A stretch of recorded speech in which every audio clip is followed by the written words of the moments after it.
His players call him G. I call him Ryan Gilleland. We went back with Ryan Gilleland in a previous episode. This time we started by talking about the Commonwealth Games. A showcase happens before the tournament gets started, and it's benefited a lot of JF players over time. Ryan Gilleland talks about that and much, much more. It's Ryan Gilleland going back with Bob Alvis here on the Sports Buffet podcast. The first day is always like a pro tryout where you we can't do it now because NCAA rules because we play at Liberty, but you run the 60, they'd all be out on the field, pro scouts, colleges, and all levels, JUCO, D3, D2, D1, coaches there, and they watch you take a round of batting practice, do some defensive work out there. So, yeah, it's a great showcase and great competition for sure. I mean, you got the North, you got the Central team, which is like Richmond, and you got the Virginia Beach team, and then we have the West as well. But, yeah, a lot of our JF players have played in that and been successful in it. Jackson played in it, played well in it. Yeah, but that's kind of separate. Is that separate from the actual tournament of pool play? I'm thinking there was something separate from the pool play, but I could be wrong. Well, I mean, so for all, it's called like I don't know what the title is, the baseball all-star part of the Commonwealth Games. But, yeah, you play each team once, and then you play the medal round as well. But, yeah, our kids, they've had success there. I mean, Sully Tibbs played in it, ended up playing at Radford for a year. And, yeah, definitely Griffin was very successful. Connor Magai pitched in it, did great. Brecken Nace, who's playing at Radford now, played in it. So it's given our kids a lot of, not just our kids, but all kids throughout the state. But back to you. This is where you kind of get noticed. Now, now your college coach, head coach, is Dennis Womack, correct? Yes, sir. Did Dennis come down? Was he at that? Did he just come down and say, "Hey, we'd like to get you in a truck and get you up to UVA"? So actually, Coach Womack was not there. It was Bobby Miranda who saw me in the Commonwealth Games. He was my main recruiter to UVA, and Bobby, he was there my freshman year at UVA, and then he went to Georgia Tech to be an assistant. And then he ended up being he was there for a long time, and he was at Wake for a long time. And then he was the head coach at Western Carolina, and now he does a lot of the ACC Network baseball. I listened to him. He did a couple of the ACC tournament games this week. So, I mean, that's a phenomenal guy. He's a great recruiter and definitely great personality. He's good for college baseball. But he's the one that got you up to UVA. Yeah, got me up there on my visit. So, fast forward to the fall, and that's, the fall signing day was in November. So I took 4 official visits. I went to JMU, UVA, NC State, Virginia Tech. What is an official visit? Like, what's different about an official visit versus an unofficial visit? Yeah, I mean, unofficial visit, kind of you go there and you can go talk to the coaches, but they can't pay for your meals. They can't pay for you to stay in a hotel. I don't know how the rules are now with all the other When you went, the differences in unofficial visits and official. Yeah, unofficial visit. Like, I mean, I could drive up to UVA and Coach Womack say, "Hey, come up here. We need to talk about some things." And they can't take you out to eat, and they can't pay for anything. Basically, you go up there on your own dime and sit down and talk to the coaches, and they can walk you through the facility, and they can show you everything. They'll show you around campus. But the official visit is usually, I don't know what it is. You can spend, I think, 48 hours on campus or something. They can pay for your meals. They pay for your parents to come up. And if you're out of state, I mean, if you're from California, they fly in and put your parents up in a hotel. You obviously pay for your parents' stuff and your stuff. And it's usually a bunch of others. It's not just you. It's probably a group of 5 or 6 guys. And are you staying with the team at that point? Is that where you're first meeting the team? Yeah, for sure. You stay with the players overnight. I know I stayed with Adam Robinson at UVA. He was a shortstop. He was a year older than me. He was starting shortstop as a freshman at UVA. He's from New Jersey. I'm from Forest, Virginia. So, it's, and you go in there like, man, this dude's a little bit different, but man, he was a great player, and he was one of my closest teammates because he played shortstop. I played second base for the next 3 years. He ended up getting drafted, I think, by the A's. Who's the first baseman? Just out of curiosity. 6'4". So I played with a few different guys. A guy named Pat Bransford, from Northern Virginia, played first base a lot. A guy named Mark Post from Chicago, and it's a very unique team. Like I was really, me and Terry Meadows was on the team. He's from South Boston. He went to Halifax. We were the only 2 from basically the southern part of Virginia the whole time I was there. We had mostly Northern Virginia, Richmond, Virginia Beach. We had a lot of New Jersey guys who became, again, some of my closest friends. Brian Sherlock, we played infield together for 4 years at UVA. So, yeah, that's definitely a different dynamic coming from little old Forest, Virginia, up to UVA, and guys from all over the East Coast. Well, and to me, that shows how college baseball has changed, because we talked about Jackson earlier going to Mercer. Mercer is, correct me if I'm wrong, Georgia. Yeah, right? Macon, Georgia. So you're not just, hopping in the car and going to watch the Bears play Campbell on a Saturday for Jackson. I'm talking about for Jackson. So now I think recruiting is a lot more maybe national than it was then, because you mentioned all the Virginia guys at UVA.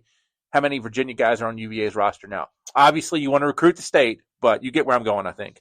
Yeah, definitely not as many as when I played there. And I think part of that is the travel ball part of it, because, I mean, kids are used to, I mean, like a lot of our kids, I mean, they'll go to play in Georgia at Lake Point for a week during the summer, then they'll go to Florida for a week. So it's almost like, what's going 3 states away to college.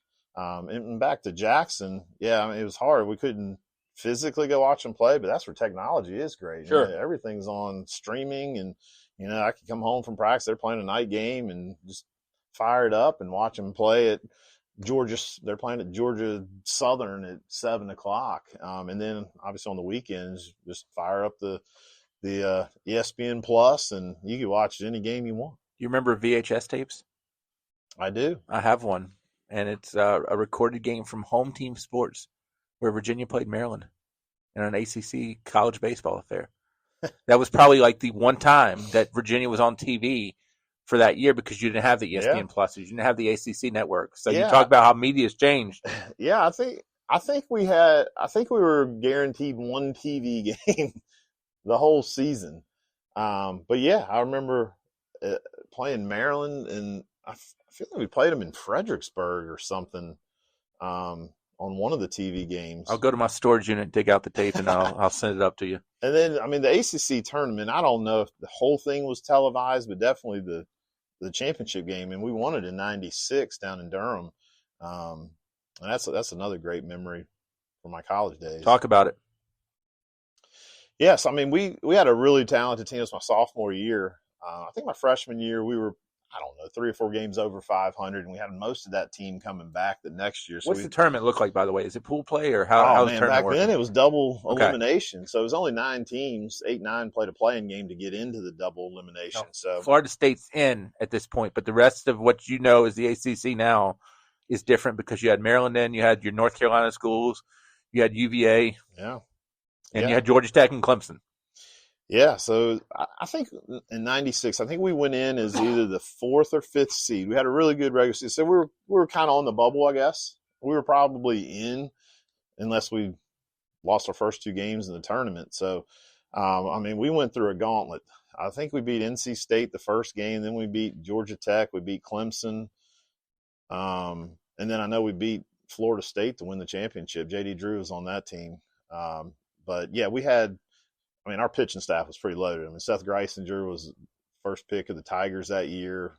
Jason Sakani was our number 2. I think he went 3rd round to the Red Sox that year. And then Javier Lopez was one of our pitchers who ended up playing in the big leagues for a ton of years.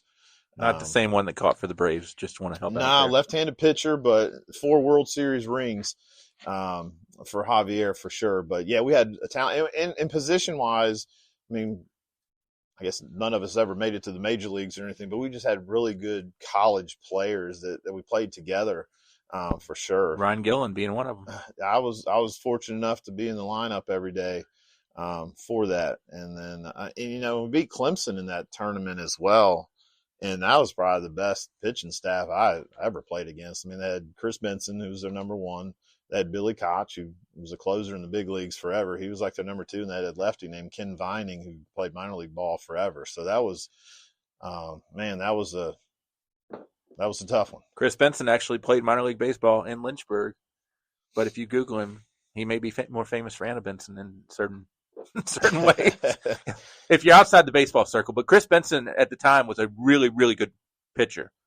So I didn't mean to interrupt. I've Yeah, he was interrupted like 20 first round times. pick. I mean, he pitched against Seth that year. I think they were the same age. So when we played them in the regular season, I mean, there were like 50 scouts. I don't know how that was possible. There's only like 30 teams, but they had cross checkers and national checkers and booger checkers, and I don't even know who else was there for that game. Did you hit Benson? I faced him at least twice. I think I got at least one hit off him. I know I got one hit off of Koch, who back then he was 98 to 99 as a starting pitcher. At Virginia, I know I got a hit off of him, and I was usually a pull hitter. I hit one right over first base, and luckily it was fair. But that was about the only success I had against Koch. Yeah, he was pretty special. I told you I wouldn't keep you long, so we'll talk a lot more about some of these stories in the old days. But when did you know you wanted to coach? Well, I mean, when you play in college, you play at a high level. Obviously, everybody wants an opportunity to play at the next level. So after I graduated, didn't get drafted, but I got invited to a couple tryout camps. So one was at Kiwanis. One actually was at Rustburg. It was Cincinnati Reds camp. And I did really good at the tryouts at both of them. But I'll never forget, Scout was Ty Brown for the Marlins at Kiwanis. I had a really good day.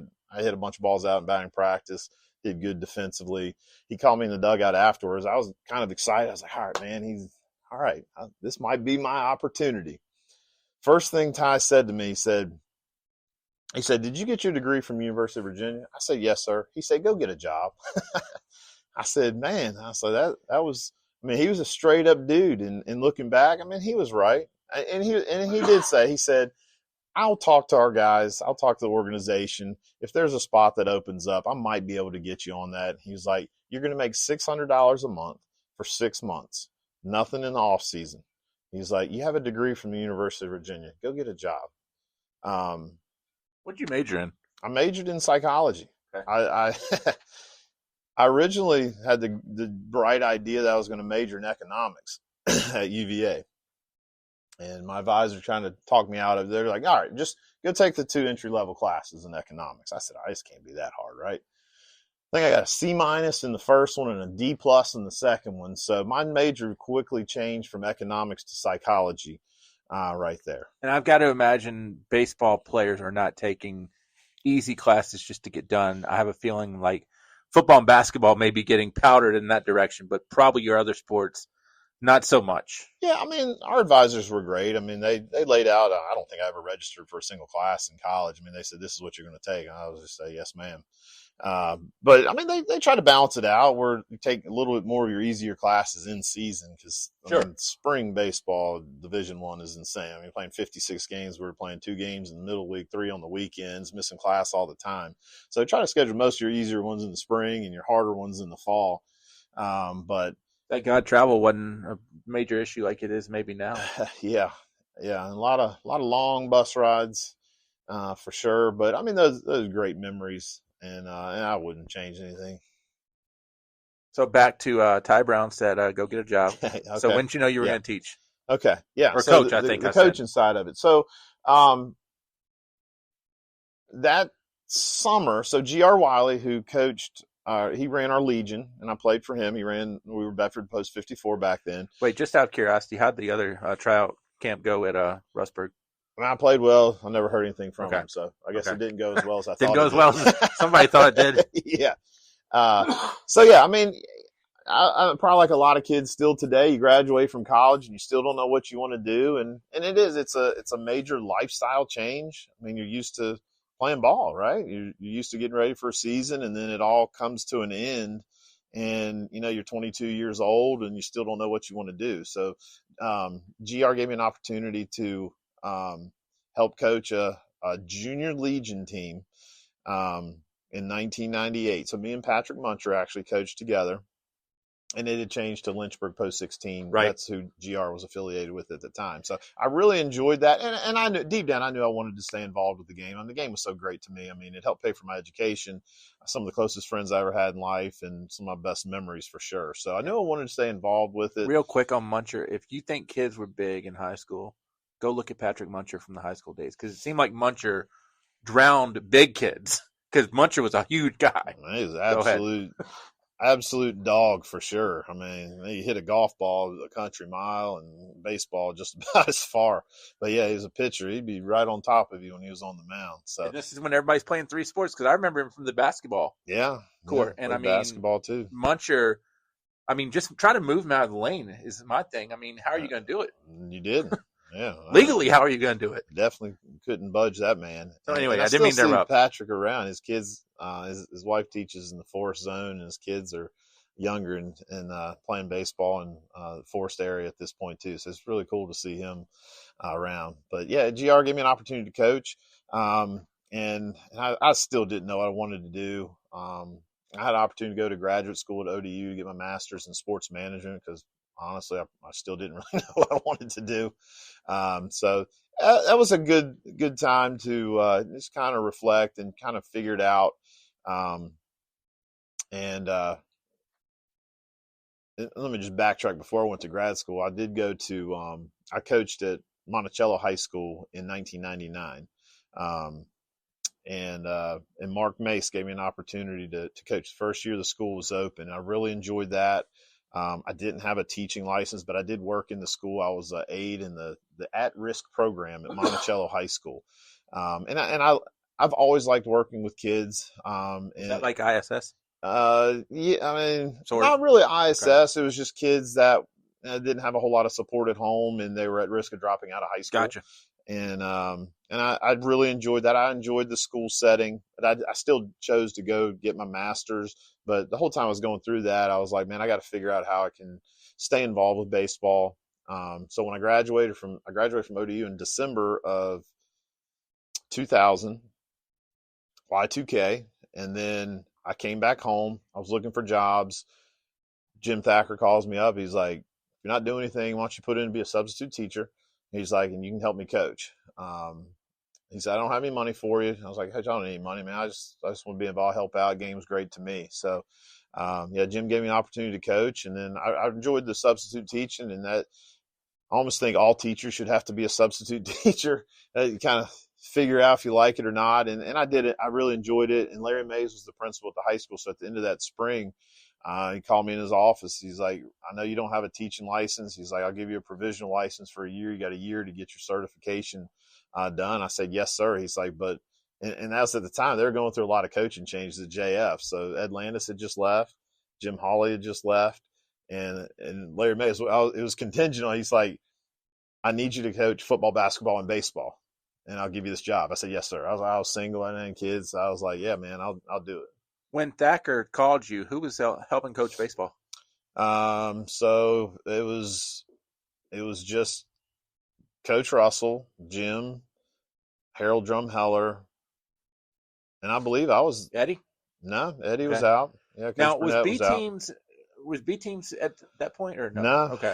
No, didn't have middle school. That came up a few years after that. Okay. But yeah, it was just us four. Okay. If I remember correctly, for those first. But you only have a varsity and a JV. You don't have a B, and there's no such thing as a forest baseball club. No, at that point. No, not yet. We were kind of getting it off the ground at that point from a fundraising standpoint, for sure. But yeah, it was just four of us, and I look at it now, and Harold. I mean, he coached JV by himself for years, and I don't know how he did it. I mean, I'll be the first to admit I'm spoiled with our staff. I mean, we have so many coaches that are awesome, and man, Harold had to do it all. He was pitching coach, hitting coach, coaching base, have a kid wearing a helmet, coaching first base during JV games. So a lot of respect for those guys that don't have a whole lot of help, because I mean, you really need it.